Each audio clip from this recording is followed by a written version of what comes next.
제가 준비한 컨텐츠는 총 두 가지 정도입니다. 하나는 공급망 실사라고 하는 부분들에 대해서, 기존에 우리가 경영학 관점에서 공급망 관리라고 하는 SCL 관점에서 한 단계 좀 고도화돼서 지속 가능한 어떤 공급망을 관리하기 위해서는 실사가 필요하다라고 하는 유엔의, 이 유엔이 아니죠. EU의 강력한 의지가 있어서 그런 이후에 수출하는 국가들은 무조건 이 법안을 따를 수밖에 없는 상황으로 이제 만들어지고 있죠. 환경 메커니즘이 그렇게 조성이 되고 있고, 그것과 관련돼서 지속 가능한 공급망 실사라고 하는 부분이 과연 어떤 부분인지에 대해서 살펴보고, 두 번째로는 공급망 실사는 그냥 간단하게 두 가지 맥락으로 필라가 딱 두 개예요. 하나는 환경 쪽에 관련된 필라 쪽이고, 또 다른 하나는 인권과 관련된 필라입니다. 그래서 이 두 가지의 그 필라 중에서 한쪽에 아주 단단한 기둥을 갖고 있는 인권과 관련된 내용들을 같이 묶어서 한번 살펴보도록 하겠습니다. 네, 일단 공급망이라고 하는 부분들을 항상 이야기를 할 때 저는 이 장표를 많이 활용하는 편입니다. 딱 직관적으로 보시면 아시겠지만 사진에서 느껴지듯이 공급망이라고 하는 것은 분명히 이 화살표가 존재하는 거예요. 즉, 뭔가 원재료를 채취를 해서 그것을 가공 생산하고 또는 뭐 제조품이든 아니면 뭐 서비스든 무언가가 이제 변환이 돼서 산출물로 나와. 그래서 그 산출물로 나오는 것들이 고객에게 전달이 되는 일련의 과정을 공급망이라고 한다면 각각의 그 화살표와 화살표가 연결이 될 때마다 가치라고 하는 부분들이 이제 창출이 된다는 거죠. 그랬을 때 예전에 이 가치라고 하는 부분들을 이제 아주 경영학 관점에서 공급망이라고 하는 부분들을 살펴보면 가치가 딱 빤한 거예요. 쉽게 말하면 한 네 가지 정도로 분류가 되는데 하나는 품질이 우수하냐라고 하는 부분들에 의해서 가치가 판단이 되고 두 번째는 비용이 저렴하냐라고 하는 부분들로 이제 평가가 됩니다. 세 번째는 공정률이라고 하죠. 그때그때 갖다 댈 수 있는 능력이 가능하냐라고 하는 부분들이 이제 세 번째 그 신뢰성 부분하고도 연결이 되는 것 같아요. 네 번째는 유연한 조직이냐, 유연한 어떤 구조를 가지고 있느냐라고 하는 부분들도 충분히 이 공급망 관리라고 하는 부분들에서는 굉장히 중요한 키워드 중에 하나였습니다. 하지만 지금 우리가 논의하고자 하는 이 지속 가능한 공급망 개요에는 그 네 가지의 것들이 중요하지 않습니다라는 관점이 아니라 그 네 가지는 당연히 갖추어야 하는 어떻게 보면 필수 요건이 되는 것이고요. 이제는 법제화가 돼서 이 공급망이라고 하는 부분들도 인권이나 환경적인 부분들을 배제하고 그 공급망을 관리를 한다면 그것들은 분명히 문제가 있을 것이다. 즉, 가치 창출을 이제 만드는데 굉장히 걸림돌이 될 수 있다라는 관점이 팽배해져서 이 예, 이런 부분들을 어떻게 보면 이제 법제화시켜서 이런 부분들을 좀 바람직한 방향으로 끌고 나고자 하는 그런 관점으로 이해를 해주셨으면 좋겠습니다. 그래서 이 사진을 볼 때에는 우리가 불편한 부분들이 분명히 보입니다. 일단 제일 첫 번째 사진에서는 이 달러를 벌기 위해서 콩고 어린이가 피묻은 코발트를 이제 채굴하는 모습들이 언론에 공개가 되었죠. 이 코발트나 옆에 있는 리튬이라고 하는 부분들은 전자제품을 이제 생산하는 배터리 부분에 굉장히 중요한 원재료란 말이죠. 우리가 알고 있는 신나서 타는 전기차도 이 리튬이나 아니면 뭐 이런 코발트 부분들이 이제 채굴이 돼서 이제 활용이 되는 것들이 많은데 가만히 들여다보면 내가 사용하고 있는 이 친환경이라고 하는 가전제품, 전자제품이 어쩌면 노동착취, 아동들의 노동착취에 의해서 또는 환경 오염을 심각하게 불러일으키는 원인이 돼서 내가 이용하고 있다라는 것들이 이제 알게 되면 소비자 입장에서 마음이 불편한 것이죠.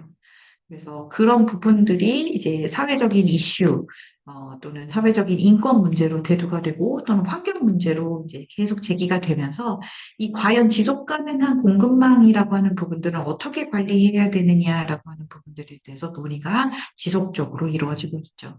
세 번째 사진은 우리가 잘 알고 있는 H&M 사진이에요. 잘 아시겠지만 H&M이나 아니면 뭐 자라나 SPA 브랜드는 빠른 회전율을 어, 이제 어떻게 보면 그들의 경쟁력으로, 기업의 경쟁력으로 앞세워서 굉장히 다양한 옷들을 저렴하게 실속화돼서 이제 제공을 하고 있죠.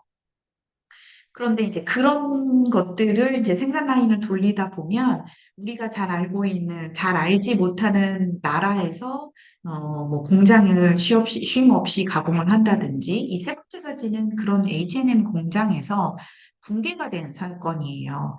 그래서 그 붕괴가 된 것도 그럴 수 있죠. 건물이 붕괴가 될 수도 있으나 이게 일단 기본적으로 안전하지 못하는 환경에서 이 방글라데시의 노동자들이 착취가 되었다라고 하는 것들이 이제 이슈화가 됐고, 두 번째는 붕괴가 될 수 있었으나, 이 H&M이, 뭐, 이거는 우리의 탓이 아닙니다. 이것들은 방글라데시에서 관리를 잘못한 부분이에요. 라고 이제 딱지가 된 거예요. 어떻게 보면.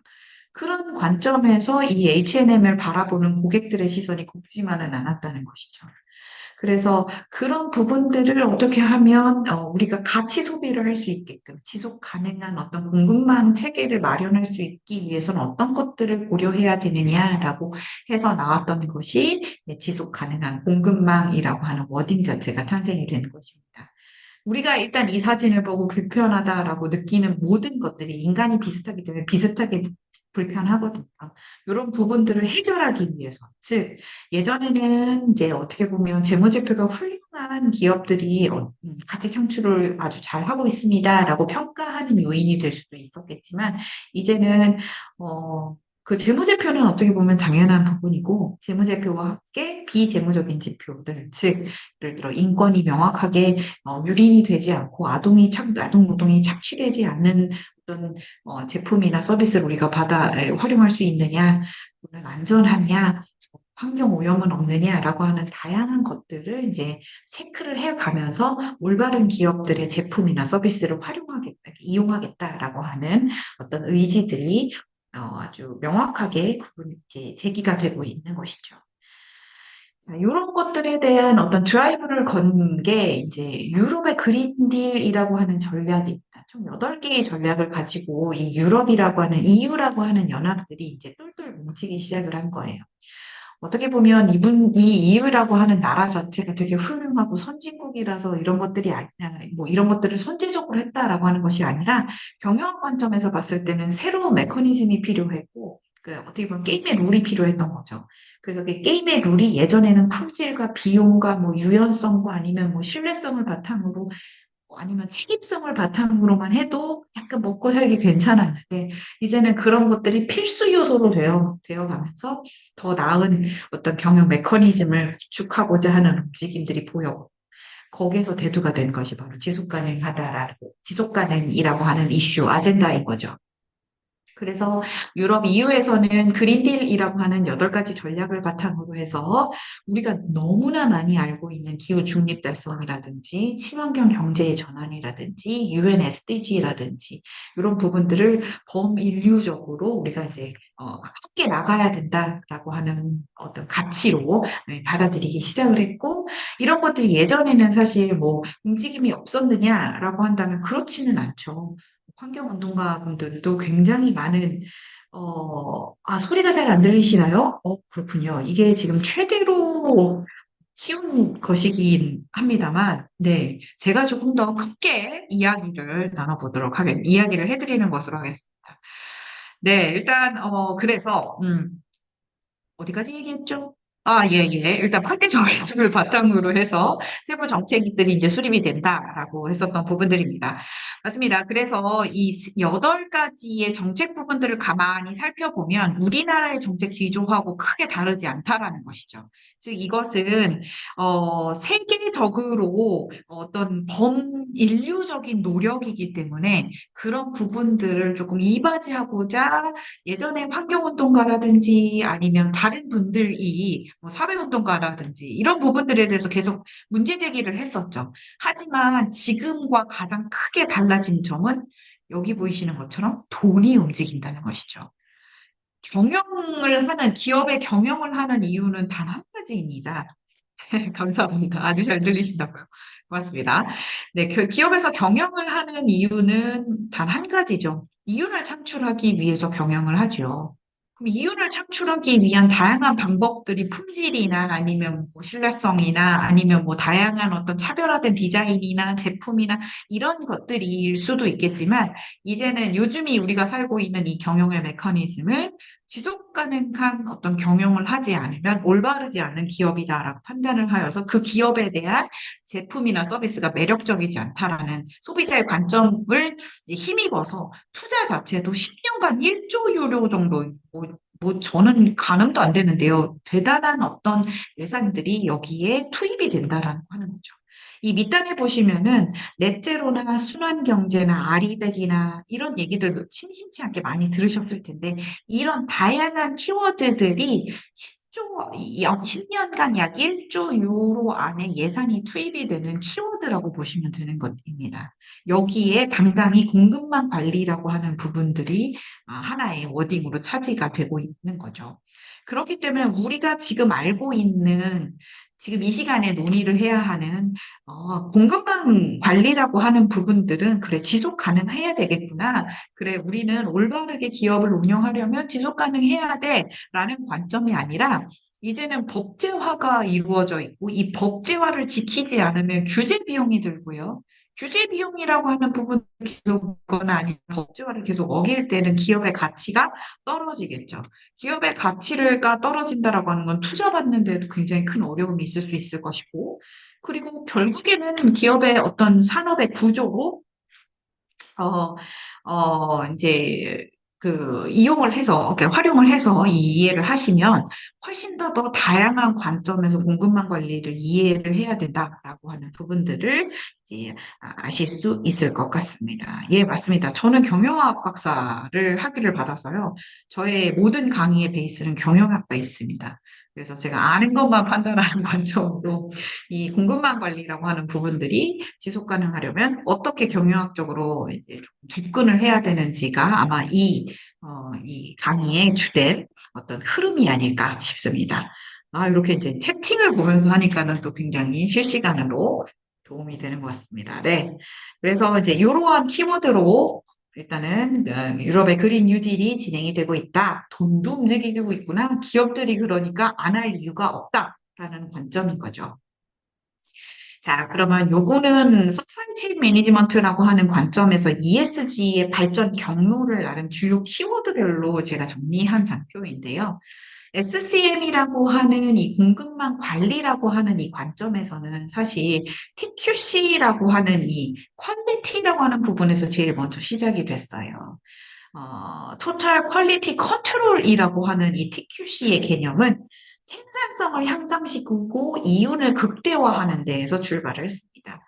이거는 이제 뭐 저희 경영학에서는 버전 1이라고 이야기를 하는데 1970년대서부터 85년도 즉 이제 공장이 엄청나게 많이 생기고 우리나라도 이제 산업의 발전에 의해서 엄청나게 많은 것들이 이제 대량 생산으로 이어질 때 여기에서 가장 중요한 공급망 관리에서의 중요한 어떤 관점은 빠르게 찍어내고 많이 찍어내고 품질이 우수하고 불량품이 없어야 되고 약간 이런 식의 어떤 관점이었다는 거죠. 그래서 생산성이 향상이 되고 이윤을 극대화해서 부를 창출할 수 있는 관점에서 SCM을 어떻게 이해해야 되느냐라는 것이고요.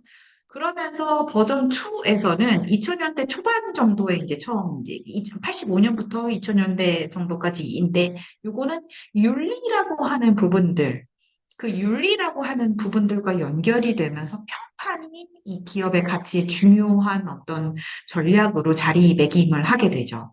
그래서 그래, 윤리라고 하는 약간은 벙벙한 관점에서의 어떤 부분들이 어떻게 보면 이 SCM과 연결이 되면서 그래, 공급망 관리, 생산성을 향상시키는 것, 이윤을 창출하는 것 좋은데 그것과 더불어서 그들과의 어떤 협업이나 그들과의 계약 관계에서의 어떤 계약서의 이행 정도에 대한 어떤 윤리적인 이행이라든지 갑과 을이 분명 존재하지만 갑과 을에서 윤리적으로 챙겨야 되는 부분들에 대해서는 이슈가 조금씩 이제 이야기가 되어지고 있었죠.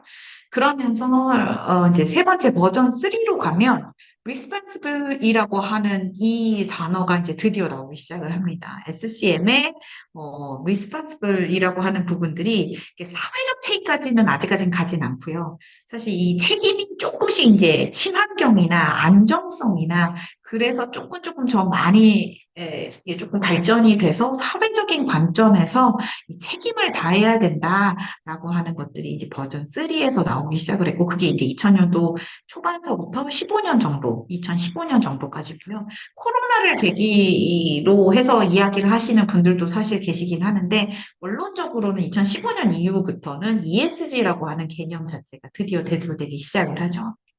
그래서 버전 4라고 해서 ESG의 어떤 상생 협력이나 여기에는 정보의 발전으로 인해서 디지털 정보 교환이라고 하는 부분들이 이제 기계와 함께 발전이 되면서 정말 무궁무진하게 그 범위가 확장이 되는 그런 관점으로 이해를 해주셨으면 좋겠어요. 자, 여기에서 중요한 포인트는 우리가 이제 이 벌겋게 보여지는 요 2점, 그러니까 버전 4 버전에 이제 우리가 있고, 여기에서 앞단에 봤었던 EU라고 하는 나라에서 법제화를 추진을 해서 규범을 도입을 통해서 이제 진짜로 공급망이라고 하는 부분들이 실사 데이터가 필요하구나라는 관점이 이제는 나오기 시작을 하는 거죠. 즉, 굉장히 SCM은 다양하고 복잡한 환경이에요. 거기에서 가치사슬로 연결이 되어 있는데 서로에 대한 의존도가 높은데 여기에 이 가치사슬 내에서 특히나 인권과 환경에 대한 이슈들을 위험을 식별해서 그런 것들을 예방하거나 위험이 생겼다면 다시는 하지 못하게끔 대응하는 그런 부분들을 준비하는 게 공급망 실사인데 사실 여기에는 찬반의 여론이 엄청납니다. 왜냐하면 이 공급망 실사라고 하는 관점에서 광의적인 관점에서 보면 사실 올바른 방향성이기는 하죠. 왜냐하면 당연히 이 기업이 올바르게 경영을 하기 위해서는 공급망 안에서의 인권이나 환경적인 부분들을 살펴봐야 하니까요. 하지만 경영학 관점에서는 이거는 어떻게 보면 월권이라고 생각을 할 수도 있는 거죠. 이유? 너희에게 우리가 수출을 하긴 하지만 니네가 뭔데 우리나라, 우리 작업장에 와서 이게 잘 되어 있는지, 안 되어 있는지, 또는 왜 안 됐는지, 이런 데이터를 당신이 뭔데 요구합니까? 라고 하는 관점도 팽배하다는 거죠. 그러니까 둘 다 맞는 관점이기는 해요, 사실. 그래서 법제화가 이루어졌기 때문에, 사실 이거는 월권이다라고 하는 부분들, 보다는 그래도 기업을 경영하는 데 있어서 기본적으로 정보가 제공이 되어야 되는 부분에 인권과 환경적인 요인들, 위험을 식별할 수 있는 요인들은 공개가 되어야 된다라고 하는 부분에 힘이 실어지는 것이고 그것들이 이제 법제화가 된 것이죠. 그래서 궁극적으로는 우리가 분명히 이제 공급망이라고 하는 워딩을 이야기를 할 때에는 원청이라고 하는 부분과 중소기업이나 아니면 협력업체라고 하는 부분들이 이제 각각의 이해관계가 분명히 생기는데 이 원청 기업과 협력업체가 어떻게 공급망 관리 화살표가 이루어져 있고 그 화살표 안에서 인권이나 환경에 대한 위험이 식별이 되는지 그리고 식별이 됐다면 그런 것들을 어떻게 대비하고 또는 개선할 수 있는지에 대한 정보들을 이제는 실사 데이터로 제공을 해야 된다라는 관점으로 지속 가능한 공급망이라고 하는 부분들을 이해해 주셨으면 좋겠습니다. 그래서 점진적으로 이게 좀 광의적인 범위 내에서 공급망이라고 하는 개념들이 이제 많이 포괄적으로 활용이 되고 있고 결국에는 두 가지 차원에서 공급망을 이제 살펴봐야 된다라고 보시면 될 것 같아요. 우선 두 가지. 첫 번째는 잠재적인 리스크를 방지하기 위해서 책임 있는 공급 사슬을 이제 만들어야 된다라는 이제 보호 관점과 두 번째는 가치 사슬 전반에 차별화된 경쟁력을 향상하고 지향하는 지속 가능한 공급망을 이제 이야기해야 된다라는 관점이죠. 사실 이 두 개가 다 필요한 관점이다라는 거죠. 그래서 용어가 요즘은 막 학술 대회 나가면 학술지를 보면 SCM에서 앞에다가 S를 하나 더 붙여서 SSCM이라고 많이들 이야기하시는 것 같아요. 그래서 이 두 가지의 기원이 즉, 지속 가능한 공급망 관리라고 하는 것은 제품이나 아니면 공정의 설계나, 물론 이게 서비스에서는 좀 다를 수 있겠지만, 어쨌든 제품으로 봤을 때에는 공정이라고 하는 부분들이 분명히 그 안에 들어가 있고, 거기에 따른 어떤 다양한 내부 활동들이 있을 거예요. 어떤 프로세스로 할 것이며, 어떻게 효율화시킬 것이며, 뭐 이런 부분들이 다른 어떤 그런 내부적인 상황과 고객과 아니면 어떤 협력업체와의 어떤 활동들이 다 포함이 돼서 가치사들 전반에 이것들이 지속 가능하기 위해서는 어떻게 해야 되느냐? 잠재적인 리스크를 방지를 해야 되기도 하고, 차별화된 경쟁력을 뭔가 향상시킬 수 있는 관점, 두 개가 다 필요하구나라는 것들이 이제 지속 가능한 공급망 개요인 거죠. 뭐 솔직하게 따지고 보면요. 서스테이너블 소싱이라고 하는 그 기회적인 부분에서의 어프로치 부분은 기존에 우리가 알고 있었던 예전에 그 품질이나 아니면 뭐 제품의 차별성이나 아니면 비용이나 아니면 뭐 디자인이라든지 아니면 뭐 어떤 뭐 프로세스 공정의 어떤 유연함이라든지 이런 부분들은 이 opportunity 부분들은 사실 기존에 우리가 경영 관점에서는 충분히 제고가 되고 경쟁력을 향상시켜야 되는 부분이다라고 많이 이 가중치가 실어졌었던 부분이고요. 리스크 사이드 어프로치 부분은 이제 지속 가능이라고 하는 워딩이 나오면서 좀 더 이렇게 책임감 있게 이게 가중치가 붙여져 있는 부분이다라고 이해를 해주시면 될 것 같아요. 그래서 사실 이 리스크와 어퍼튜니티 둘 다 중요하죠. 공급망을 뭔가 잘 차별화되려면 공급망이 훨씬 더 중요한데, 어, 이런 부분들은, 기업이, 원청으로부터 요구받는, 그러니까 이거는 협력업체 기준으로 봤을 때, 원청으로부터 요구를 받는 조건들이 있을 거예요. 그건 그 안에 품질이 들어가고, 비용도 있고, 뭐, 효율성도 있을 것이고, 납품일도 있을 것이고, 되게 다양한데, 그런 기준에다가 플러스 윤리적으로 어떤지, 노동 기준은 명확하게 구분이 되어 있는지, 화학물질 관리는 어떻게 하는지 이런 부분들까지도 플러스가 됐다라고 하는 부분들이 SSCN이다라고 보시면 되겠습니다. 그렇기 때문에 사실 그 원청이든 아니면 협력업체든 골치 아파지는 것들이 사실 더 많아지는 거죠. 사실 우리가 아주 경영 관점에서 봤을 때, 뭐 품질, 이런 명확하게 계량화가 되고요. 비용도 계량화가 되는 부분들이 사실 많죠. 시간도 마찬가지고요. 어퍼튜니티 부분에서의 우리가 경쟁력을 제고할 수 있는 어떤 KPI로 볼 수 있는 부분들은 사실 되게 정량적인 데이터들이 많아요. 품질은 어느 정도 일정 수준 이상이라든지 비용은 얼마만큼, 뭐 시간은 언제까지 이건 다 충분히 계량화가 가능한데 사실 이 왼쪽 사이드 리스크 부분은 윤리적인 구매를 어디까지 하는 게 잘했다라고 볼 것이냐. 또는 노동의 기준에 준거해서 뭔가를 했다는데 그 준거했다라는 그 기준이 무엇이냐. 화학물질 관리 우리 하고 있는데 여기서 뭔가를 더 잘해야만 뭔가를 한 것이냐. 이런 새로운 기준들이 계속 이제 필요하게 된 상황이라는 거죠. 불과 1년 전까지만 해도 이러한 기준들이 명확하게 나와 있지를 않아서 사실 이 1년 전에도 이런 부분들에 대한 회의적인 시각들 때문에 ESG가 굉장히 많이 공격을 받았거든요. 근데 지금은 그렇지 않다는 거죠. 왜냐하면 법제화가 되어 있고, 사실 이것을 표준화한 지표는, 거의 표준화된 지표는 있지만, 이겁니다라고 하면서 표준화된 지표가 공식적으로 나온 건 없습니다. 물론 KESG나 이런 부분들을 보면, 나름의 어떤 권고사항으로 가이드라인이 제시가 되고 있긴 하지만, 이 윤리적인 구매냐, 또는 노동의 준수냐, 화학적인 물질 관리냐, 이런 부분들에 대한 명확한 어떤 그 기준은 사실 가지고 있는 원청마다 수준과 어떤 평가 기준이 다양합니다.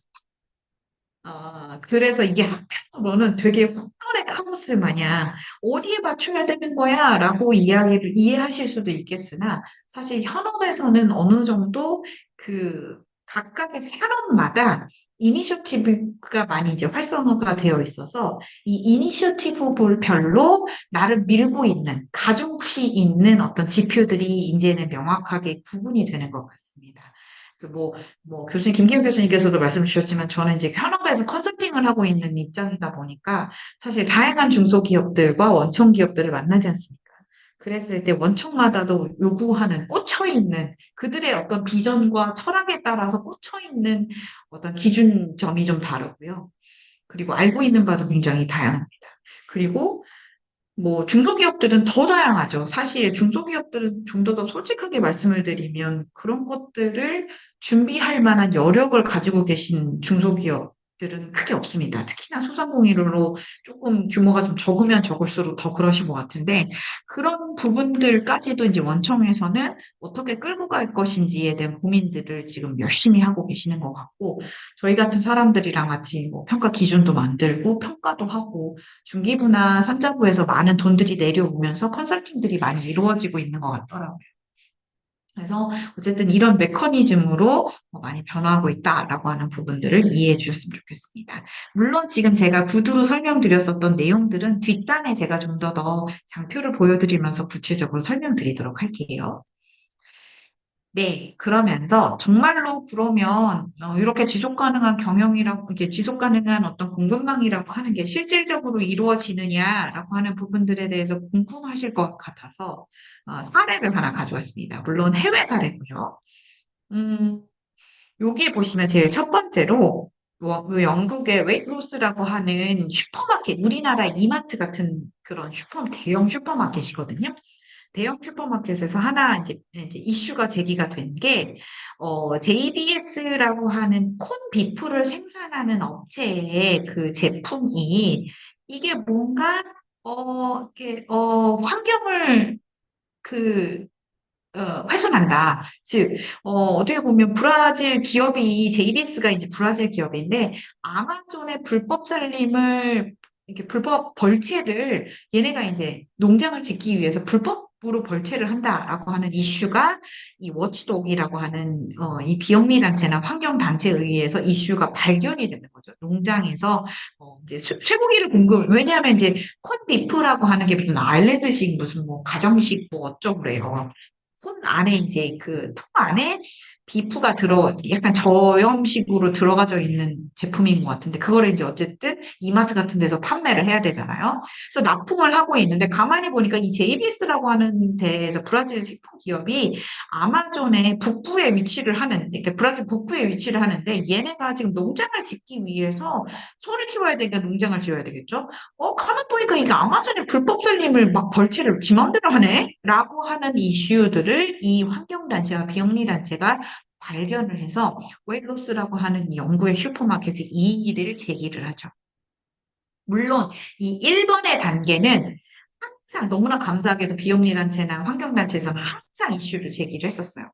예전에는 그렇군요. 너무 안타깝군요. 네, 저희가 조치할게요. 라고 하면서 뒤에 가가지고 너네 그랬어. 그렇게 조용히 해. 좀 어떻게 좀 잘 좀 해봐. 이러면서 무마하려고 하는 부분들이 있었지만 이제는 법제화가 되고 굉장히 적극적으로 모니터링을 실시해야 되고 심지어 이제 비용으로도 연결이 되기 때문에 이제는 그렇지는 않다는 거죠. 이슈가 제기됐죠. 자, 그렇게 되면서 이 두 번째, 이 JBS라고 하는 이 기업들을 투자하는 자산운용사에서도 이러한 이슈가 발견이 된 것입니다. 그렇게 되면 이 자산운용사 입장에서는 이 기업 JBS한테 투자를 할 수가 없는 상황이 벌어지는 거예요. 왜? 환경을 훼손한다라고 하는 이슈가 발견이 되면 투자가 쉽지가 않기 때문에 그렇습니다.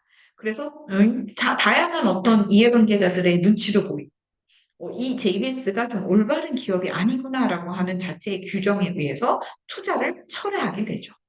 그렇게 되면 조달이 중단이 되고요. 그렇게 되면 우리가 알고 있는 영국 슈퍼마켓 거래가 중단이 되겠죠. 그래서 실질적으로 제일 첫 번째로 거래가 중단이 됐었던 사례로 굉장히 많이 그때 당시에는 어떤 부분들이 사실 거래가 중단이 된다라고 하는 것은 기업의 경영 입장에서 굉장히 큰 타격이거든요. 그래서 정말로 이것도 어떤 환경적인 이슈나 사회적인 이슈에 의해서 거래가 중단이 되느냐, 이런 것들은 사실 기존에서는 있을 수 없는 일이었었기 때문에 그런 부분들에 대해서 이렇게 실질적으로 거래가 중단이 됐다라고 하는 사례들은 굉장히 이제 의미 있는 어떤 사례로 도출이 되는 거죠. 자, 그러면 구체적으로 이후에 공급망이라고 하는 부분들이 법제화가 되었다는데, 이 법제화라고 하는 부분들이 구체적으로 어떤 내용들이 있느냐라고 살펴보는 거죠. 사실 저도 잘 몰라요. 그래서 최대한 쉽게 여기다 워딩을 썼거든요. 그래서 이유라고 하는 나라에서 공급망 실사 지침안이라고 하는 부분들을 좀 주요 내용을 살펴보니까, 핵심 내용과 제재 사항과 시장에서 어떻게 제재를 하고 실사들은 어떻게 되어 있는구나라는 것들이 좀 정리가 되더라고요. 그래서 관련 규범에 대해서 나름 이제 여기 보시면 여기 이렇게 플로우 차트를 보시면 2019년도에 처음으로 EU에서 이제 제안을 하기 시작을 했어요. 우리가 서스테이너블리티라고 하는 부분들에 대해서 우리가 신경 써야 해요. 그러니까 우리가 경영을 하는 데 있어서 지속 가능 경영이라고 하는 부분을 공급망에다가 조금 집어넣어 봅시다라고 하는 이슈들이 2019년도에는 사실 처음으로 이제 입법 절차가 이제 밟히기 시작을 했었던 것이죠. 그러면서 공공협의가 이루어지는 게 2020년도부터 이제 아주 활발하게 이루어지기 시작을 했고, 사실 이제 초안이 발표가 됐었던 그 시기엔 2021년도였고요. 사실 2024년도가 될 때까지도 명확하게 이게 뭐 이렇다 저렇다 말들이 사실 되게 많았습니다. 그래서 이제는 공식적으로 채택을 하는 게 이제 이사회에서는 3월부터, 유럽의회에서는 4월부터 최종 승인을 해서 공식 채택이 됐었던. 그게 이제 불과 몇 달 전이었다는 거죠. 사실 박 터지게 싸웠습니다. 얘네도. 물론 여기도 마찬가지로 사람 사는 데라서 다 똑같은 이해관계가 있는 거예요. 기업 입장에선 불편한 거예요. 이게 경영권 침해다라고 들고 일어나는 관점도 많았었고, 환경단체나 아니면 EU의 전반적인 어떤 의회 움직임들은 그럼에도 불구하고 이런 것들은 꼭 필요한 움직임이다라고 하는 것들이 지배적이었기 때문에 결국에는 법제화로 이루어졌습니다. 그래서 주요 내용을 가만히 살펴보면 핵심의 내용은 크게 두 가지예요. 잠재적인 리스크를 이제 식별을 하겠다라고 하는 거고, 그것을 평가하거나 해결하겠다라는 관점이 가장 크다는 거죠. 그럼 잠재적인 리스크가 무엇이냐라고 하는 부분들을 보면, 보충 처리 프로세스가 구축이 되어 있는지를 식별하고 평가하겠다, 또는 해결 방안으로 제시하겠다라는 것이고, 궁금한 리스크로 인한 피해를 구제를 했느냐 안 했느냐 이런 부분들을 확인하겠다는 거예요. 세 번째로는 주요 법안을 우리가 이제 제시를 했는데 이 법률 위반 사항이 없는지, 그럼 법률 위반 사항이 없다면 거기에 대한 입증할 만한 증거가 있는지 이런 부분들을 이제 우리가 확인하겠다라고 하는 게 EU의 공급망 실사 지침의 가장 큰 맥락입니다. 그래서 뭐 CSDDD 뭐 이런 얘기들도 이야기를 하죠. 그래서 그러면 이런 내용들을 토대로 해서 어떤 법적 제재를 하느냐라고 하면 우리가 앞에서 JBS 사례를 살펴봤잖아요. 손해에 대한 법적 책임을 주겠다. 규제 비용을 물리겠다. 그리고 영업정지 명령도 내리겠다라고 하는 강력한 어떤 방법들을 쓰죠. 시장에서는 사실 어떤 그 관점이냐. 이게 정말 좀 부당하긴 하지만 그래도 제품이나 어떤 생산 판매하는 데에서 부합하다라고 하는 부분들을 이제 증명해야 된다라고 하는 부분들이죠. 그래서 불이행 시에는 우선 접근권을 박탈을 한다든지 이런 부분들이 시장에서 정말 제재가 되고, 그럼 이런 것들이 어떤 실사 항목을 주로 이루느냐라고 가만히 살펴보면 인권과 환경이라고 하는 필라가 가장 크게 자리 잘 차지를 하고, 거기에 대한 식별 활동, 예방 활동, 완화 활동, 아니면 뭐 해결하는 방안들, 이런 부분들이 이제는 실질적으로 증빙 자료로 첨부가 되거나 아니면 그들이 모니터링을 왔을 때, 이건 굉장히 적극적인 개입이거든요. 그들이 모니터링 왔을 때 그런 부분들을 증명할 수 있어야 한다라는 것으로 이제 바뀌고 있다라고 이해를 해주시면 되겠습니다. EU라고 하는 나라가 이제 EU라고 하는 연합 자체가 굉장히 다양한 나라들이 이제 이 안에 속해져 있지 않습니까? 그래서 각각에 있는 내용들을 가만히 살펴보면 EU의 지침은 기업과 개인이 아닌 회원국을 구속하기 때문에 이 회원국, 즉 나라마다 입법 과정이 다 다르고요. 구체적인 내용 또한 다 다릅니다. 그래서 어떤 큰 맥락은 있지만 그들 그 각 나라에서 요구하는 조건들이 다 달라질 수 있으니까 기업 입장에서는 아주 속된 말로 골이 패이는 거예요. 우리 기업이 예를 들어서 유럽으로 수출하는 수출품을 가지고 있는데 똑같은 A라고 하는 이 제품을 프랑스에도 납품을 하고요. 독일에도 납품을 한다라고 가정을 했을 때 프랑스의 법과 독일의 법이 다르다라고 하는 것이죠. 물론 입장에서는 굉장히 조금 타당하지 않아 보이죠. 그 공급 그 중소기업 입장에서 굉장히 타당하지 않지만 이 각각의 나라에서는 나름 밀고 있는 법안들이 다 다른 거예요. 예를 들면 이런 것들이죠. 프랑스는 2019년도서부터 또는 조금 더 앞에 나 2017년도서부터 나름 이런 공급망 실사와 유사한 법안을 계속 공표를 했어요. 그래서 기업이 자사나 그 기업의 자회사, 공급업체 및 합청업체에게까지도 어떤 보편적인 원칙을 이해하도록 그리고 의무를 부여하도록 하는 법률을 만들기 시작했고 그리고 2019년에는 법이 정말 만들어져서 기업 경계법이라든지 아니면 뭐 이런 법들을 이제 규제화하면서 공표를 하면서 기업 입장에서는 매우 구체적으로 사회적인 책임을 어떤 부분들을 이행할 수 있는지에 대한 또는 증빙할 수 있는지에 대한 규제들을 강화하기 시작을 했죠. 그래서 프랑스 같은 경우에는 실사 범위가 되게 타이트해요. 그래서 프랑스에 소재한 5천 명 이상의 그러니까 대기업이죠, 어떻게 보면. 대기업들이, 그러니까 물론 이거 직간접 자회사 인력을 포함을 시켜서요. 대기업들이 고용한 대기업들은 여기에 무조건 이제 포함이 되고 있는 거고. 전 세계적으로 1만 명 이상 직간접 자회사를 다 포함해서 고용한 프랑스 기업 또한 이 실사 범위 안에 들어가 있습니다. 네덜란드는 아동에 고초했어요.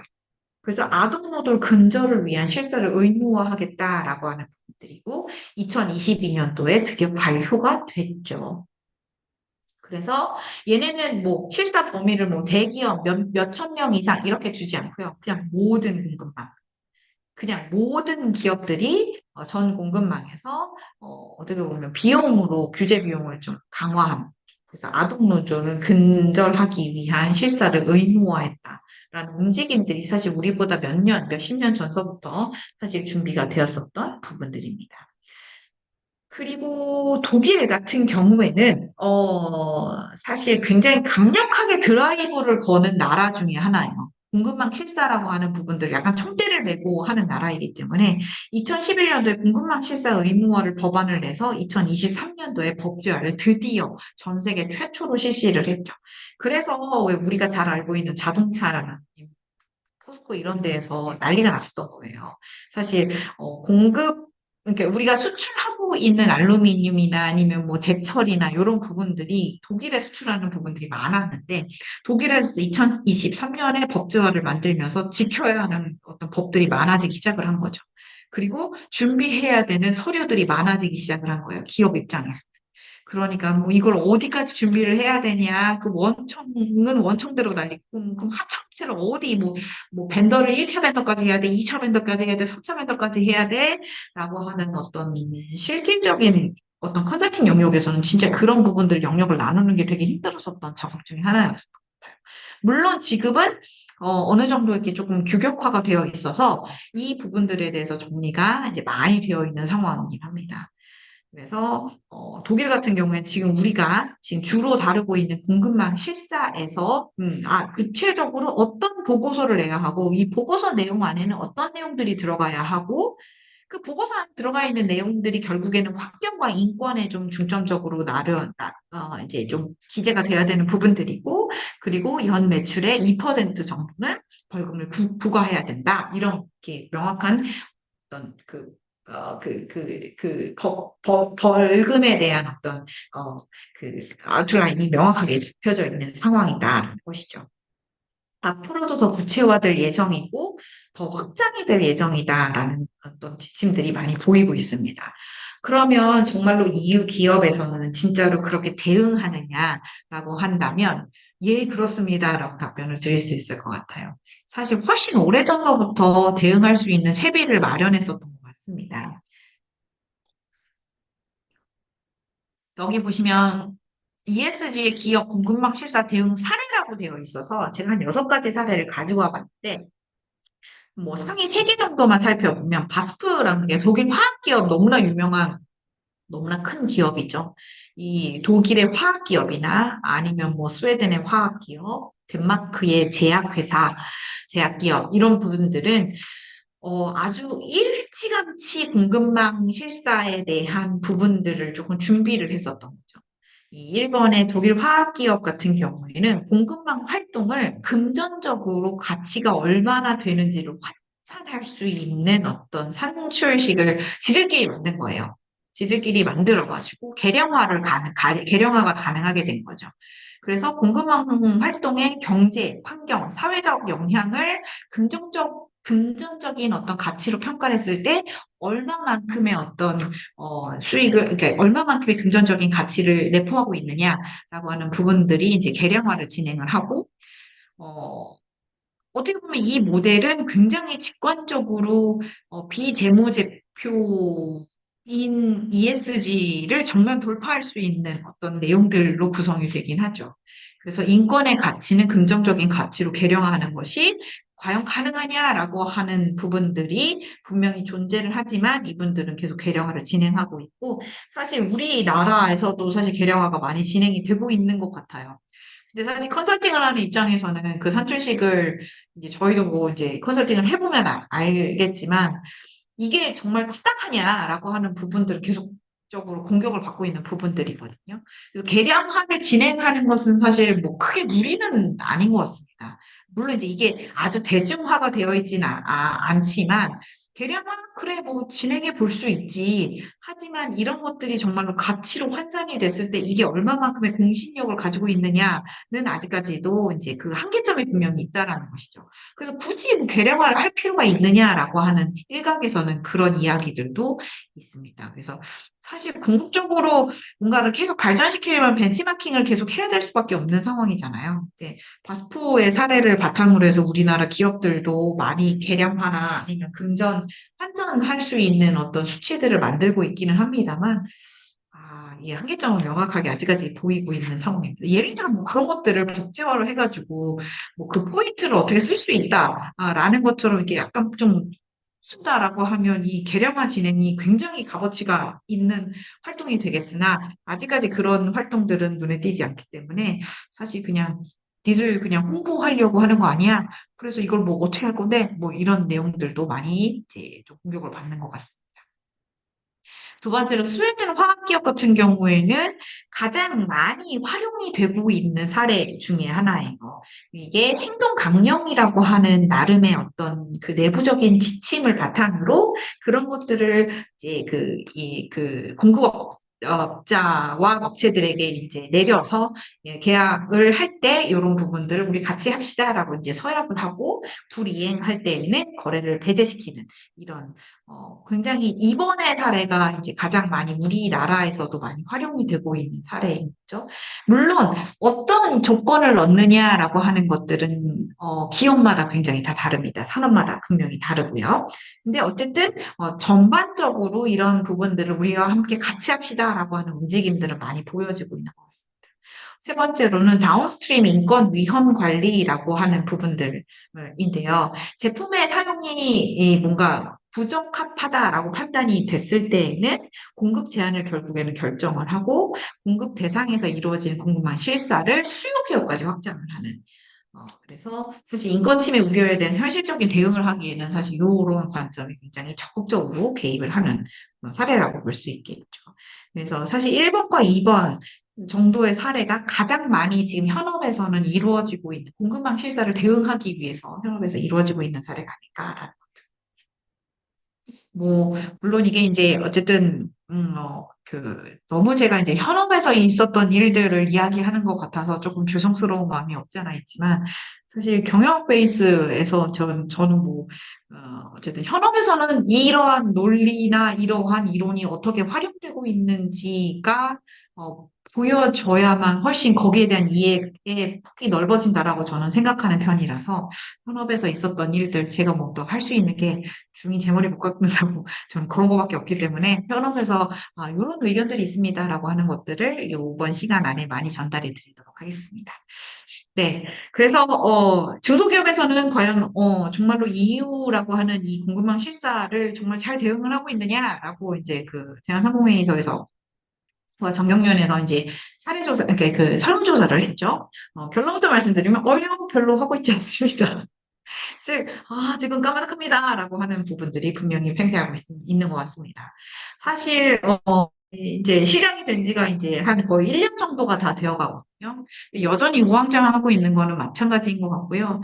물론 진단이나 평가 아니면 컨설팅 이런 것들은 아마 퍼센테이지가 조금은 올라간 것 같습니다. 왜냐하면 2023년도 초반에 조사한 자료이기 때문에 어마무시한 예산이 내려왔거든요. 그래서 저도 어마무시하게 그 중소기업이라든지 아니면 대기업들을 컨설팅을 다녔기 때문에 아마 이런 퍼센테이지는 조금은 상향 조정이 되지 않았을까. 그래서 나름 별도로 뭐 하고 있는 건 없습니다라고 하는 퍼센테이지가 조금 줄어드는 것 같긴 합니다만 어쨌든 막상 가보면 뭘 어떻게 해야 되는지 모르겠습니다라고 하는 의견들이 여전하고요. 사실 그런 것들을 한 번 받기는 쉽죠. 사실 컨설팅을 받는 거는 아마 어렵지 않게 신청을 하시는 것 같은데 그런 것들이 지속이 되는 것들이 어려운 것 같더라고요.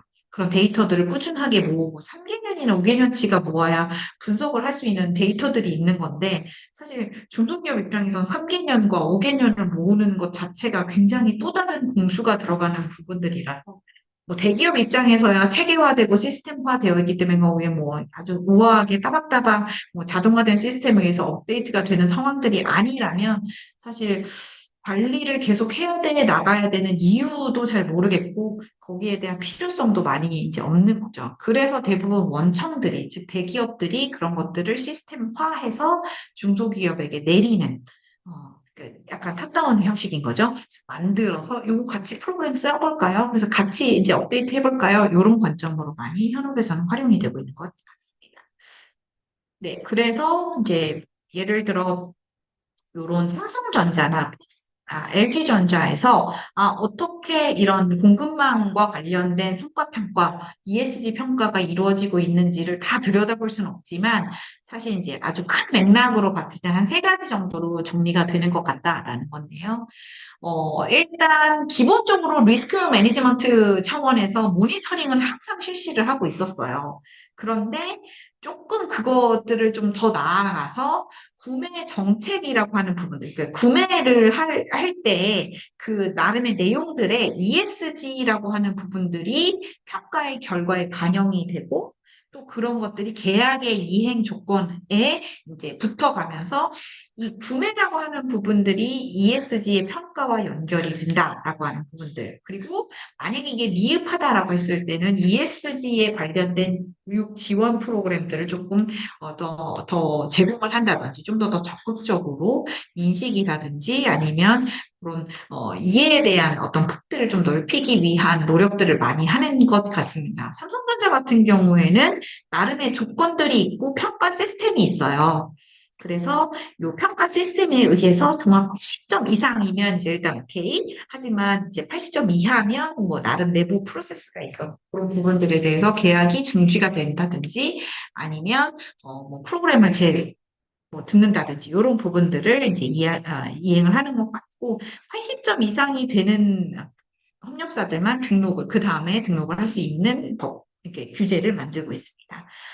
그리고 어떻게 보면 뭐 이것들은 삼성전자는 워낙에 큰 어떤 이렇게 기업이기 때문에 글로벌하게 이제 움직이는 것 같고요. 특별점검이라고 하는 부분들도 시행을 하면서 외국에 있는 어떤 기업들까지도 충분히 다 수용할 수 있을 만한 평가 체계를 마련했습니다. 두 번째 포스코 같은 경우에는 고위험 고객사라고 하는 것들을 나름 이렇게 나눈 거죠. 매트릭스를 딱 짜가지고 그 위에 있는 좀 상위에 몇 개 어떤 협력사들에게는 거래 중지 또는 등록 취소 이런 부분들을 좀 강력하게 드라이브를 하는 경우가 이제 있고요. 세 번째 LG전자 같은 경우에 얘네는 약간 고위험 협력사의 비율을 따져서 이 2% 이내에 들지 못하니까 상위 게 나름 블랙리스트들이 있나 봐요. 거기 안에 이제 컨설팅을 실시를 하고 교육을 하고 이런 부분들을 좀 적극적으로 활용을 하는 것 같습니다. 그래서 전수조사를 대부분 하는 것 같아요. 그래서 이렇게 순차적으로 1개년에는 뭐 예를 들어 30개의 협력사, 2개년에는 뭐 60개 협력사 이렇게 점진적으로 점점점 늘리고 있는 추세로 확인이 되고 있습니다. 네, 다음으로는 저희가 이제 그 ESG라고 하는 공급망 실사라고 하는 부분들, 지금 앞단에서 우리가 평가를 살펴봤잖아요. 사실 이 평가가 제가 말씀을 드렸지만 이게 딱 표준화된 어떤 모습으로 나와 있진 않거든요. 그래서 이 표준화된 것은 아니지만 나름의 평가 기관마다 밀고 있는 어떤 아젠다들이 있다라는 그, 뭐, MSCI라든지, DJSI라든지, 이런 부분들은 이 공급망 평가 항목에 환경정책, 인권, 단체 교섭, 뭐, 근로조건, 안전보건, 기업윤리, 조달관행, 분진 광물, 이런 부분들을 다 넣어요.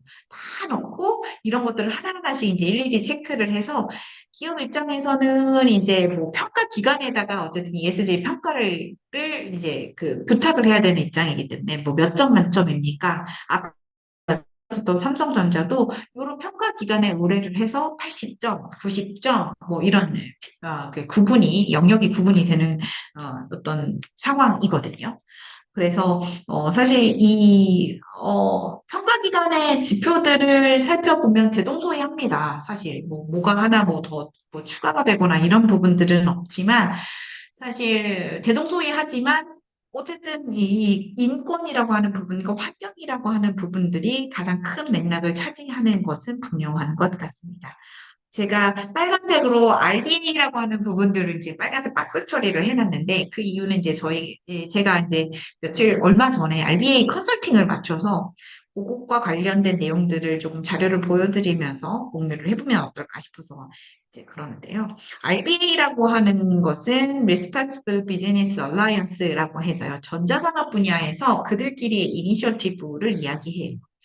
그래서 이 RBA에 속해져 있는 아리백과 비슷한 관점인 거죠. 그래서 근데 아리백은 그냥 이제 산업을 구분 없이 이제 다 하는 것이고 RBA 같은 경우에는 전자 산업으로 이제 조금 이렇게 지역적으로 모여 있는 관점. 당연히 삼성전자나 아니면 우리가 알고 있는 우수의 어떤 기업들은 다 이 안에 속해져 있고 사실 전 세계 최대의 어떤 규모의 산업 연합이라고 보시면 되겠습니다. 그래서 사실 이 RBA 대응을 어떻게 하느냐라고 하는 관점에서는 현업에서는 굉장히 중요한 이슈로 많이 자리 잡고 있거든요. 경영의 리스크 매니지먼트 쪽에서는요. 그래서 가만히 살펴보니까 이 RBA의 어떤 맥락은 크게 5가지 정도로 구분이 되는 겁니다. 하나는 잠시만요. 하나는, 노동이나 안전이나 보건이나 환경, 그리고 뭐, 요 뒷단에 보시면 다양하게 이루어지고 있는 부분들을 이제 확인을 할 수 있는데, 그게 어떤 내용이냐, 하면, 죄송해요. 어떤 내용이냐라고 하면, 이제 요 분야에 있죠. 노동, 안전보건, 환경, 윤리, 경영 시스템, 이렇게 되어 있는 거예요. 즉, 우리가 알고 있는 그 사실 뭐 MSCI나 DJSI나 다 똑같이 노동도 있고 안전보건도 있는데 얘네는 기업이 나름 자율적으로 참여를 권고하긴 하지만 자율적이진 않고요. 왜 삼성전자에서 뭐 요런 조건들을 이제 자꾸 추진하고 있잖아요. 이 RBA도 마찬가지로 이런 전자산업 내에서는 요런 규정사항을 바탕으로 계약을 할 때는 이런 것들 좀 추가하세요라고 이제 권고를 하는 것이죠.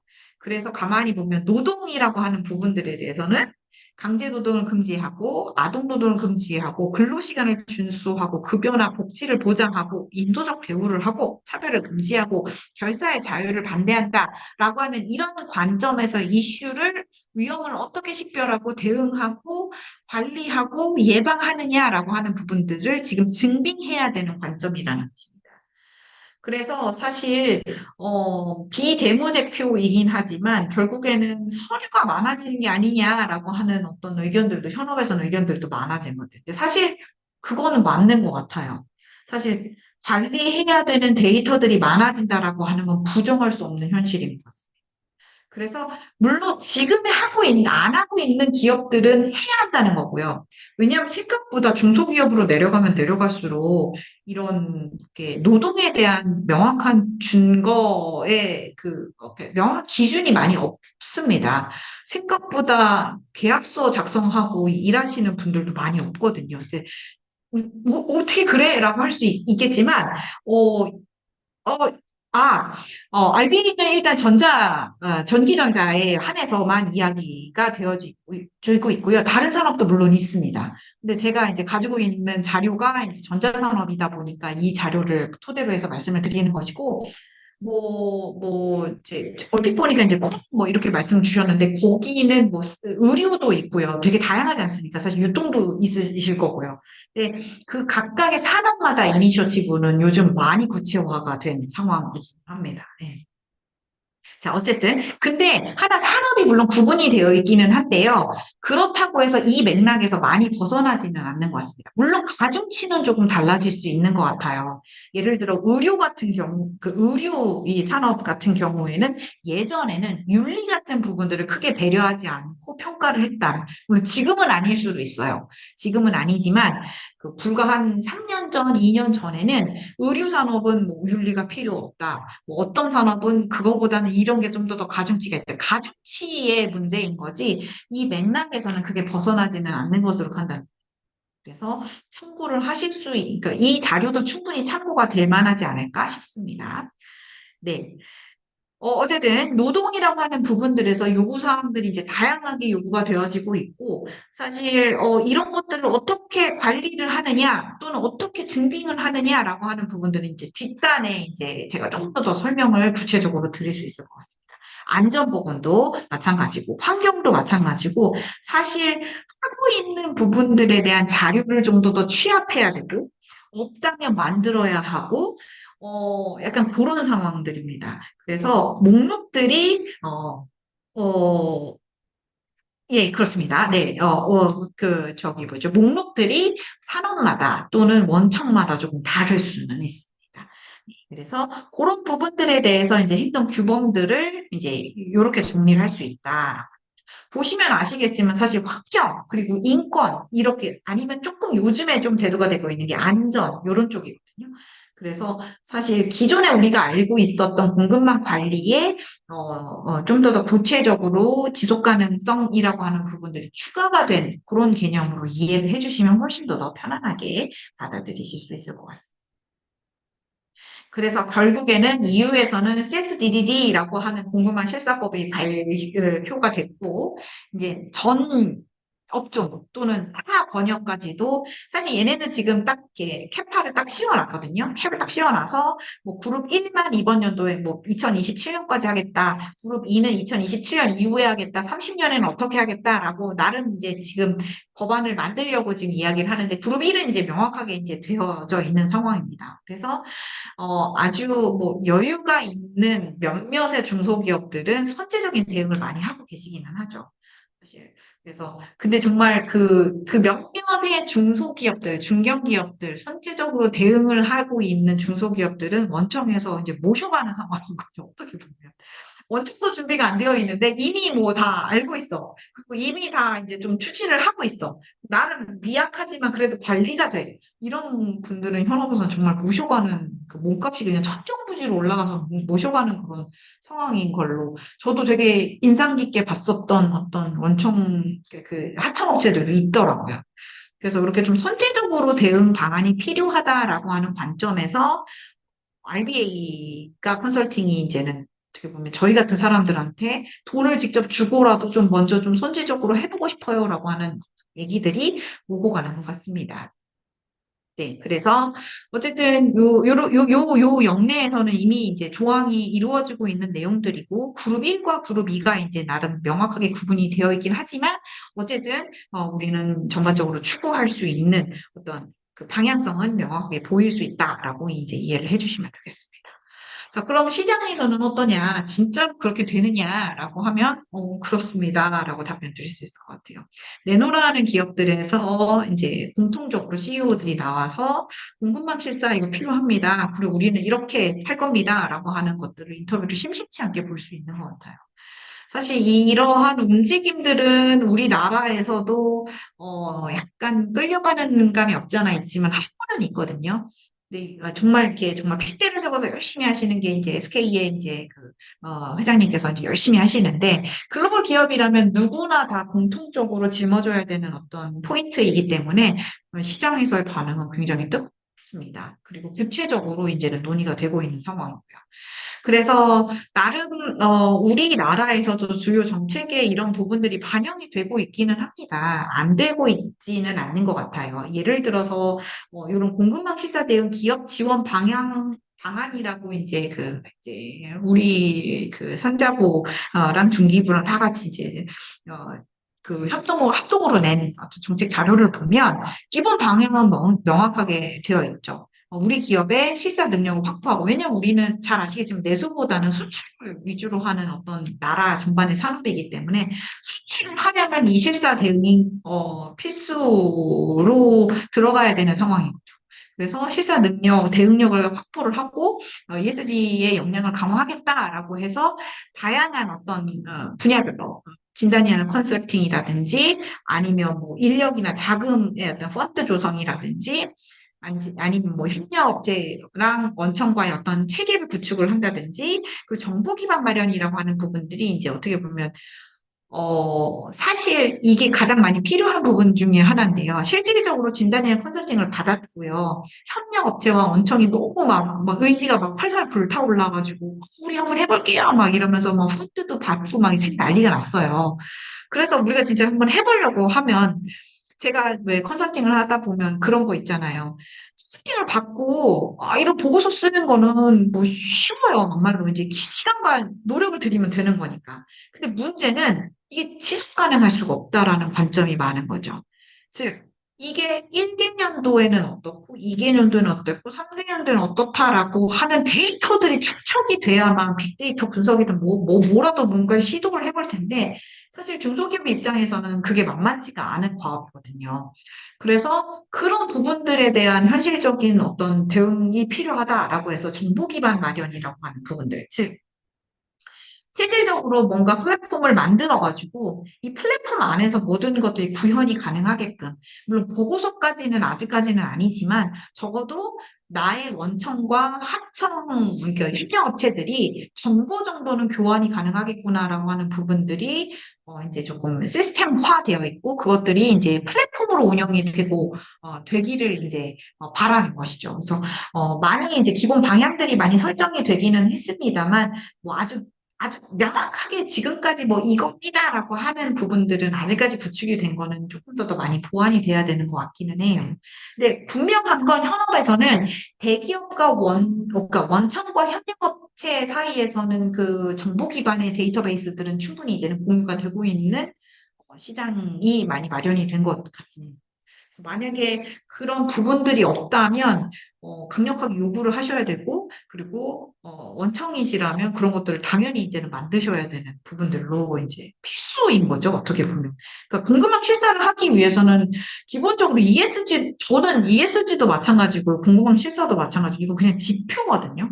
성과를 나타낼 수 있는 그러니까 제가 아무것도 경영학 관점에서 바라볼 수 있는 건데 아니, 결국에는 기업을 운영하는데, 지금 기업을 운영하는데 성과라고 하는 부분들이 확인이 돼야 하고, 그 성과라고 확인이 돼야 되는 부분들이 지속 가능성이 조금 플러스가 된 것뿐인데, 그런 것들이 데이터화 되어 있지 않고 지표화 이루어지지 않는다라고 하는 것들은 회의적으로 계속 비판을 받을 수밖에 없는 상황인 것 같습니다. 그래서 만약에 본인들이 이런 공급망 실사에 관련된 대응 방안을 마련하기 위해서 가장 먼저 무엇을 해야 합니까라고 하면 일단 있는 엑셀 데이터도 다 긁어다가 어떤 것들이 있는지 확인부터 해야 되지 않을까라는 생각을 정말 많이 하거든요. 이게 정성적인 관점에서 지속 가능성을 보면은 절대 안 됩니다. 이거는 그냥 먹고 사는 문제이기 때문에 명확하게 지표화돼야 되고 상향 평준화든 그러니까 뭐 상향을 곡선을 가든 하향 곡선을 가든 유지하는 곡선이든 분명히 이건 지표로 표기가 돼야 되는 부분들이 필요해 보입니다. 그래서 우리나라의 주요 정책에서도 그런 부분들이 이제 강화가 되고 있다라고 보시면 되겠습니다. 네. 그래서 이제 두 번째 인권 경영이라고 하는 부분들이 이제 30분까지 한 20분 정도 남았는데, 이제 남아 있습니다. 그래서 앞장에서 충분히 설명을 했기 때문에 이 20분 동안은 어떻게 보면 인권이라고 하는 부분들이, 그 공급망 실사에 어떻게 이렇게 조금 스며들었는지를 생각해 주시면 될 것 같아요. 앞단의 공급망 실사는 제가 말씀드렸잖아요. 두 가지 필라라고. 하나는 환경적인 영역이고요. 또 다른 하나는 인권과 요즘은 안전도 많이 들어오는 것 같아요. 그래서 인권과 안전, 윤리 이런 부분에 인권 경영이라고 하는 부분들은 어떻게 이루어지고 있는지를 한번 살펴볼 수 있는 장표로 준비를 해봤습니다. 네, 자, 일단 공급망 실사라고 하는 부분들은 지금까지 충분히 설명을 드렸다라는 가정하에 잠깐 내려놓고 이번에는 인권 경영이라고 하는 부분만 포커스를 맞춰서 설명을 드릴 거예요. 왜냐하면 이 인권 경영이라고 하는 내용과 프레임을 명확하게 알아야 얘네들이 고스란히 지금 공급망 실사에 투영이 된 거거든요. 그렇기 때문에 굉장히 지역적일 수는 있겠으나 이 내용들이 어떤 내용들을 가지고 있는지가 파악이 되면 공급망 실사 안에서 인권이라고 하는 부분들을 어떻게 관리해야 되는지가 보인다라고 이해를 해주시면 될 것 같아요. 자, 사실 우리나라에서 저는 사실 공공기관하고 많이 일을 하다 보니까 제가 가지고 있는 장표 자체가 공공기관용 이건 맞습니다. 그건 이해를 하셔야 될 것 같습니다. 네.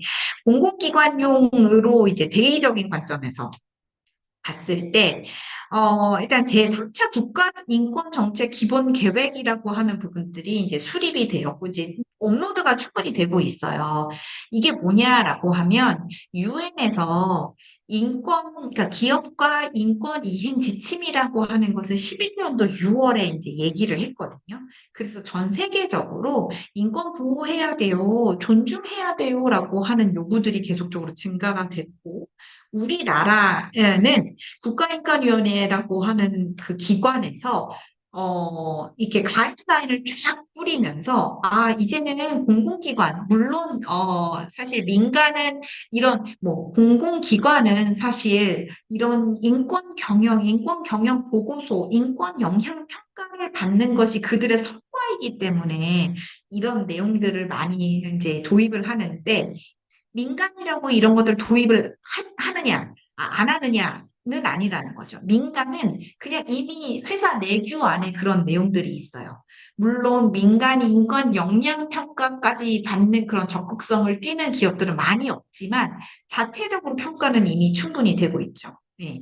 그런데 공공기관은 어떤 공익의 책무성 때문에 이런 것들을 성과로 가져가서 이렇게 외부의 전문 기관에게 평가를 의뢰해야 되는 것들이 명시화되어 있어서 요 사례가 이제 이렇게 공공기관으로 한정이 되어 있는 것이지 민간에서는 상관이 없으니까라는 관점으로 이렇게 이차원적으로 이해를 하시면 안 됩니다. 민간도 요 기준을 준거하여서 만들어졌다라고 이해를 해주시면 돼요. 네, 그래서 공공기관의 인권경영 매뉴얼을 이제 그냥 간단하게 이제 살펴보면 나름의 프로세스가 있어요. 이게 뭐냐면 인권 경영이든 아니면 인권 영향 평가든 이거는 실질적으로 실시를 한다라고 이건 민간도 마찬가지예요. 한다라고 하면 계획을 수립을 하겠죠. 계획을 수립을 할 때는 지표가 필요할 것이고 이 지표를 기존에 가지고 있었던 것들을 업데이트할 수도 있고요. 아니면 기존에 있는 것들을 계속적으로 계속하면서 그 연도수를 늘려가는 방법들도 있어요.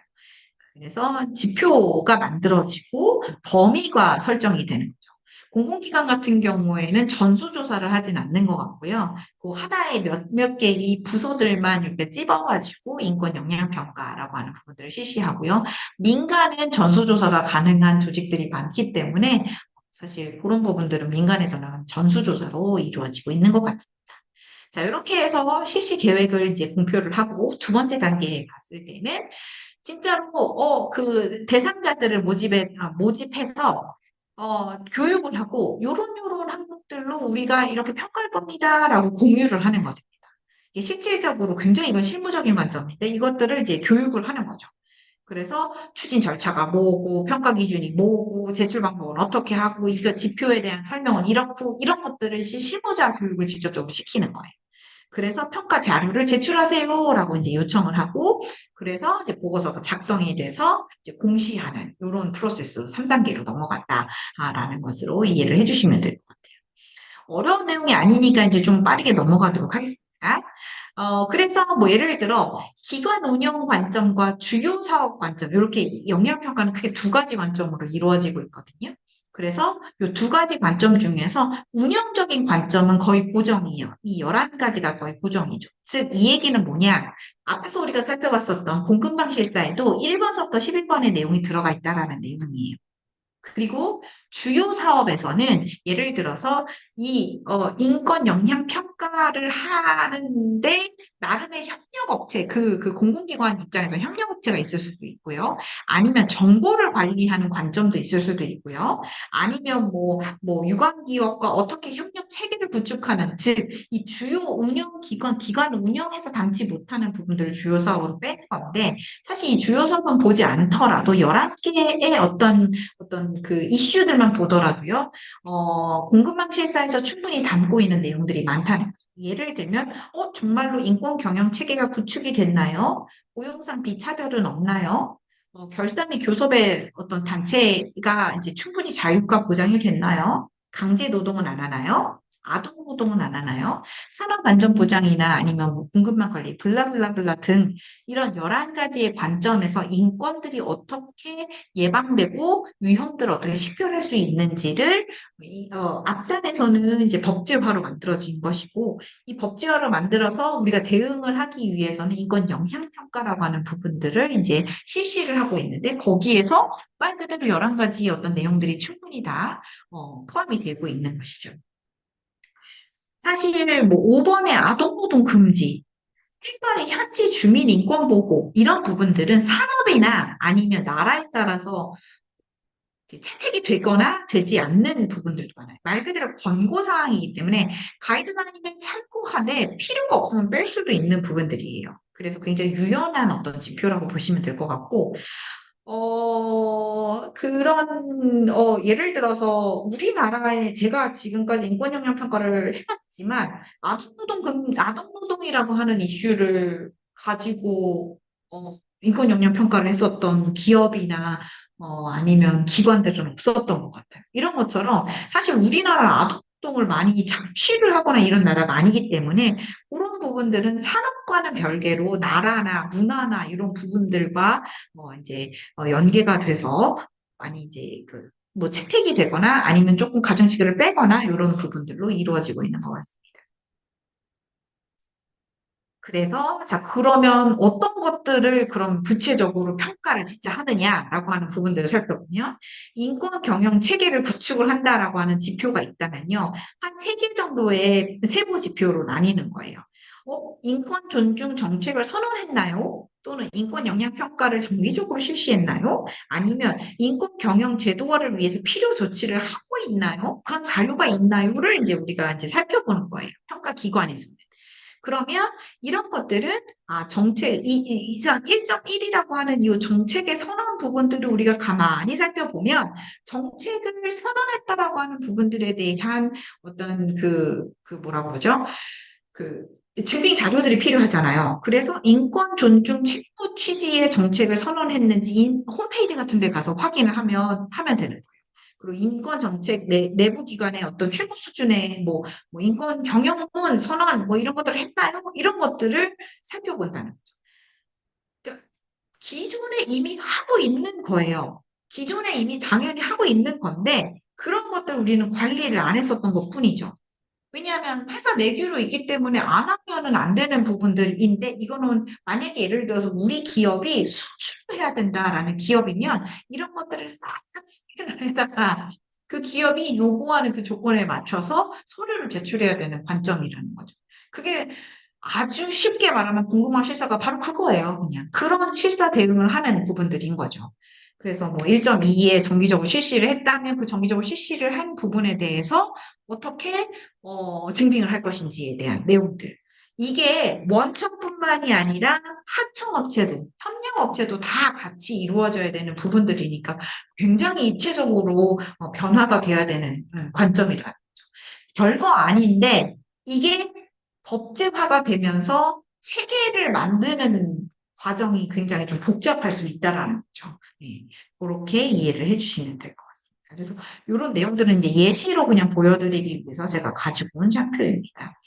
그래서 진짜로 막 이런 제출 선언, 제출 서류들이 뭐 인권 선언물이냐, 윤리 규범 등이 나와 있는 자료냐, 이렇게 되게 직관적으로 알 수 있는 부분들로 제출 서류가 확인이 되고 평가 기관은 그거를 증거하여서 평가를 한다라는 관점으로 이해를 해주시면 좋을 것 같아요. 그래서 왜 제가 두 번째 단계에서 뭐 이렇게 가이드라인 교육하고 막 그런다고 했잖아요. 이게 생각보다 이 지표에 대한 이해가 없으면 이 평가를 하는데 굉장히 어렵더라고요. 현업에서 진행을 하다 보니까.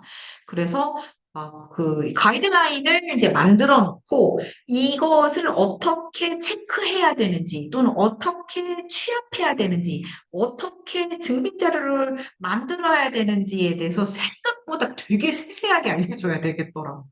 그래서 이런 가이드라인 체크 교육도 필요하고, 그리고 평가 자료를 어떻게 제출을 하는지도 두 번, 세 번에 걸쳐서 교육도 하고 그랬었던 것 같습니다. 그래서 그런 자료들을 이제 우리가 취합을 받으면 그 자료들을 취합을 해서 그것들이 이제 보고서 형태로 만들어지는 그렇게 이해를 해주시면 될 것 같고요. 여기서도 이제 RBA, 즉, 이제 앞단에서는요, 국가인권위원회에서 나오는 가이드라인을 준거에서 인권 영향평가라고 하는 부분들을 살펴봤고, 물론 중간중간에 뭐, 요런 내용들이 다 이제 궁금한 실사의 인권 경영 안에 또는 인권이라고 하는 부분들을 평가하는 데 들어갑니다라고 말씀을 드렸지만, 이제 RBA에서는 그럼 어떻게, 제가 이제 컨설팅을 했으니까 그나마 이제 알 수 있는 자료들이 이제 RBA에서는 어떻게 적용이 되느냐라고 하는 부분들이 이제 궁금하실 것 같아서 좀 가져왔어요. 물론 여기에도 이 인권이라고 하는 부분들이요, 다 다팅이 되어 있는 것처럼 굉장히 핫한 이슈예요. 그리고 단체 교섭이나 우리가 지금 앞단에서 봤었던 것들 있잖아요. 공급망 평가 항목에 인권 들어가 있고 단체 교섭 들어가 있고 근로조건, 안전보건, 기업 윤리 이런 부분들 지금 다 들어가져 있는 거잖아요. 그래서 이런 부분들을 어떻게 평가 기관에서 이제 이것을 활용을 하느냐, 인용을 하느냐라고 하는 부분들을 이제 구체적으로 다 보여드릴 수는 없지만 이게 어떻게 보면 기업의 자료이기 때문에 다 보여드릴 수는 없지만 그래도 강원대니까 이제 제가 뭐 맡아서 하는 강의에 김기현 교수님이 또 계시니까 이런 부분들을 조금 이제 공개를 하자면 예를 들어 이런 것들이 있는 거죠. 그 노동 및 인권 같은 경우에는 아동 근로자, 인권 경영 체계, 인도적 대우의 영역 등에서 주요 요구가 있다라는 거죠. RBA는 사실 우리가 앞단에서 그 국가인권위원회에서 요구하는 것은 왜 제가 11가지 뭐 영역 중에서 사실 우리나라는 아동 영역은 크게 뭐 이제 해당이 안 되니까 아동 영역들은 대부분 빼기도 해요. 라고 이야기를 드렸던 관점은 명확하게 우리나라 관점인 거예요. 그런데 RBA는 민간이고 해외로 수출하는 대외적인 관점에서 이 아동 근로자라고 하는 부분들도 충분히 고려가 돼야 되는 상황 중에 하나라는 거죠.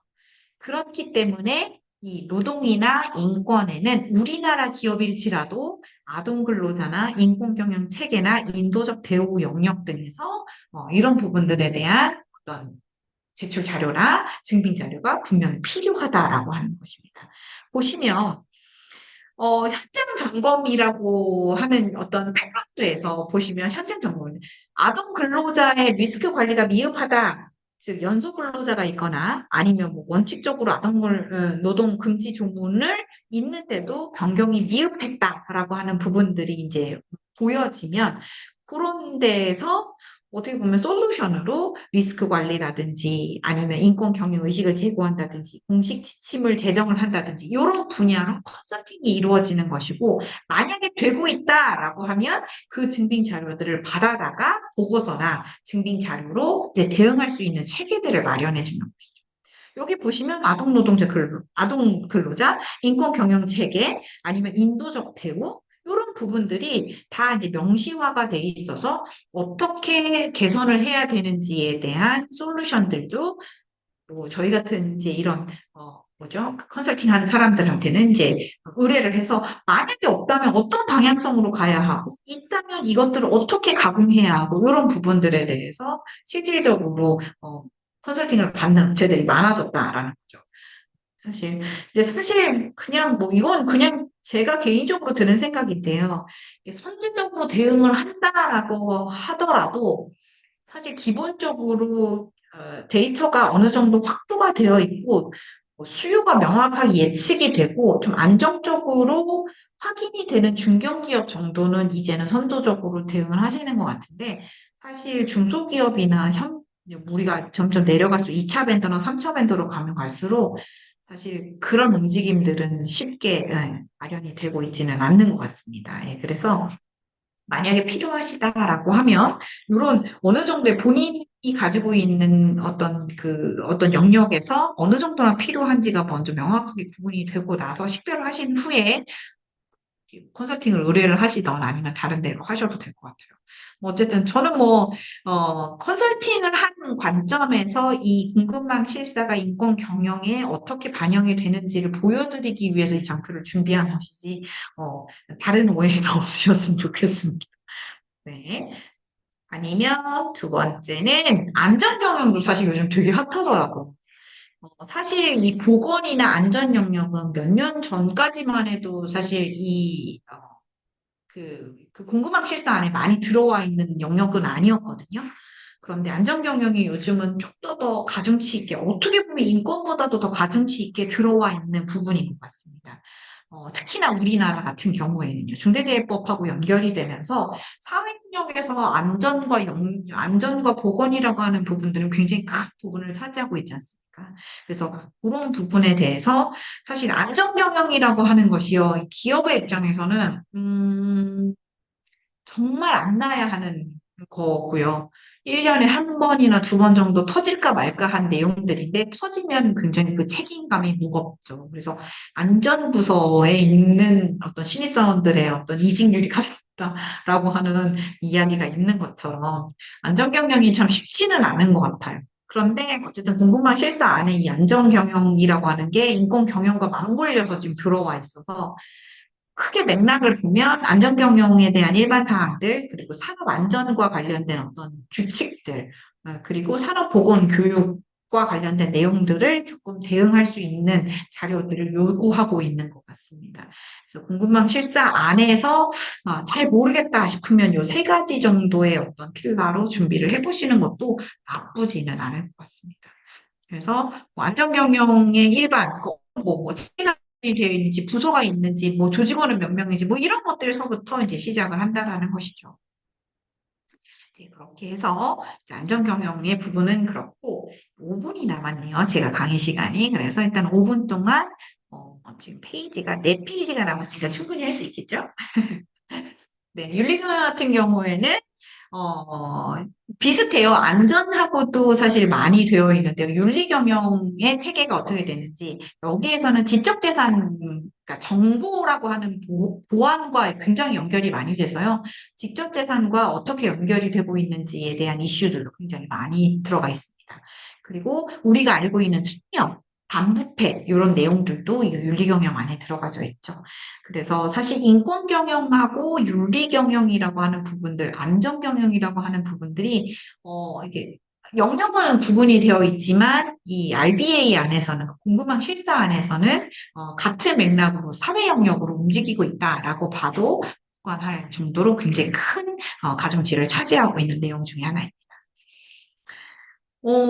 그래서 이걸 뭐 샘플로 이제 보여드리는 부분들은요, 이런 것들이에요. 이제 예를 들어서 업체에게 거래 과정에서, 어떤 부분들을 이제 요구하십니까? 라고 하는 부분들이 예를 들어 인권 준수나 강제 노동이나 아동 노동이나 이런 것들이 다 협력업체랑 연결이 된 부분이잖아요. 그럼 한 장짜리 페이퍼 안에 이런 내용들이 들어가져 있는 문구가 있는 것들을 증빙 자료로 첨부를 한다라는 거죠.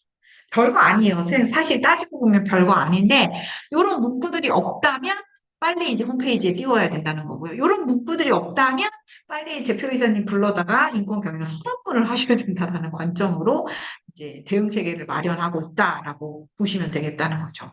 예, 그래서 아동노동 금지다라고 하는 부분들이 물론 우리와는 상관이 없지만 이제 회사 내규로 있는지에 대한 부분들도 이제는 명확하게 찝어서 증빙이 돼야 된다라는 것입니다. 우리가 수출 기업이라면 그래서 뭐 예를 들어서 뭐 이런 인권이라고 인권 정책을 보유하고 있으니까 그래서 대기업하고 협력 기업의 수준 원하는 어떤 그 제출 서류에 대한 수준 정도가 조금 다를 수 있어요. 대기업은 훨씬 더 체계적으로 갖춰져 있는 부분들을 이야기하고요. 중소기업 같은 경우에는 아무래도 이제 그 인력이나 이런 부분들이 미흡하기 때문에 그런 부분들은 조금 가중치를 좀 빼서 어떤 것들을 준비하고 계시는지 정도만 확인이 되면 넘어가는 부분들로 이야기합니다.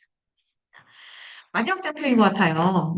요 마지막 장표는 이런 역량평가나 아니면 공급망 실사라고 하는 부분들이 이제 어떻게 활용이 되고 있느냐라고 하는 부분들인데, 사실 기업과 협력사 이 두 가지가 이제 이인삼각을 해야 되는 경우인 거죠.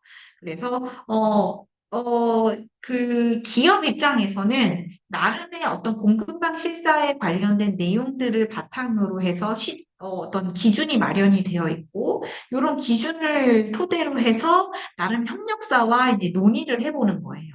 논의를 해서 이 협력사가 잘 지켜지고 있는지를 이제 평가를 원청이 해야 되는 상황이고요.